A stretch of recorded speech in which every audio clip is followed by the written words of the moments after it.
اس کی تین کیفیات ہو سکتی ہیں. کیوں اللہ کی طرف سے یہ چیزیں آتی ہیں؟ سب سے پہلی شے ہے، اب وہ جو آیات میں نے سنائی تھی وہ سن لیجیے پہلے ترجمہ. سورہ تغابن میں فرمایا ما صاب من مصیبت الا باذن اللہ. دیکھو کوئی مصیبت تم پر نہیں آ سکتی، نہیں آتی مگر اللہ کے اذن سے. ومن یؤمن باللہ، اور جو شخص اللہ پر ایمان رکھتا ہو یہد قلبہ، اللہ اس کے دل کو ہدایت دے دیتا ہے، اس کے دل کو سکون عطا کر دیتا ہے. وہ راضی برضائے رب ہو جاتا ہے، اس میں شکوہ نہیں رہتا، اس میں شکایت نہیں ہوتی، اس میں تلخی نہیں ہوتی. کیوں ہو گیا، کیسے ہو گیا، کیوں ہو گیا، نہیں ہونا چاہیے، نہیں دیتے. یہ سارا جو پیچ آدمی کھاتا رہتا ہے نا اندر ہی اندر، وہ جو پیچ کھا رہا ہے، یہ سب پیچ سے نجات نہیں گئی. برو کشید سے پیچا کہ ہست و بود مرا، چے اقدہا کے مقام رضا کشود مرا. یہ پیچ کھانا جو ہے، پیچا کے ہست و بود، اس سے اللہ تعالیٰ نے مجھے نجات دے دی ہے مقام رضا کے ذریعے سے.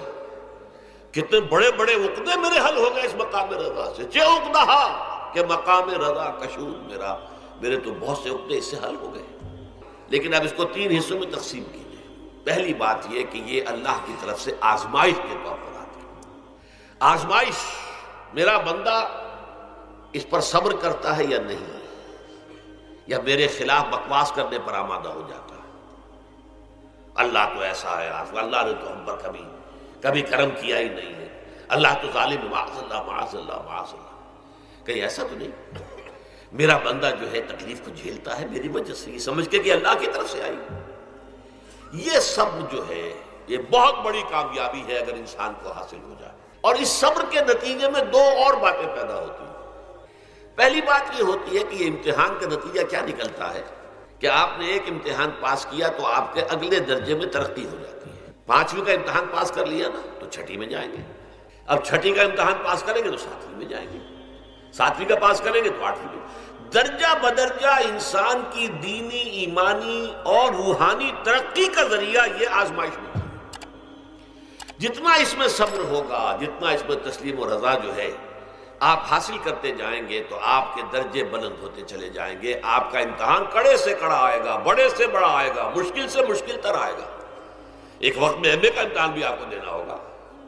ایک وقت میں ہو سکتا ہے PhD کے لیے تھیسس آپ لکھیں، پھر اس کے اوپر جو ہے ٹیم بیٹھی ہوئی اور آپ سے وہ بحث کرے، جرا کرے آپ سے، وہ بھی کرنا ہوگا. لیکن یہ کہ اگر پرائمری ہی میں فیل ہو گئے تو اس کا سوال ہی پیدا نہیں ہوتا کہ کبھی آپ MA کا یا PhD کا تھیسس بھی لکھیں. اور اسی کو دوسرے انداز میں کہا گیا ہے قرآن مجید میں وَلِيُبْلِيَ الْمُؤْمِنِينَ مِنْهُ بَلَاءً حَسَنًا. اصل میں ابلا کہتے ہیں، بلا یبلو جو ہے عربی زبان میں آتا ہے آزمانا. خلق الموت والحیات لیبلوکم ایکم احسن عملا. یہی معنی ابتلا کے میں، ابتلا یبتلی آزمانا.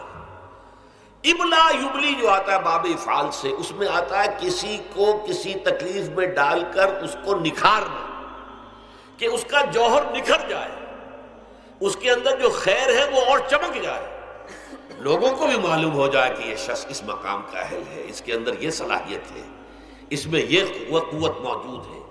تو یہ گویا کہ اہل ایمان کی صلاحیتوں کو نکھارنے کے لیے اور ان کے درجات کی ترقی کے لیے بھی اللہ تعالیٰ دنیا کے اندر یہ مصیبتیں اور امتحانات جو ہیں آزمائش کے حوالے سے افراد پر بھی اجتماعی طور پر بھی لاتا ہے.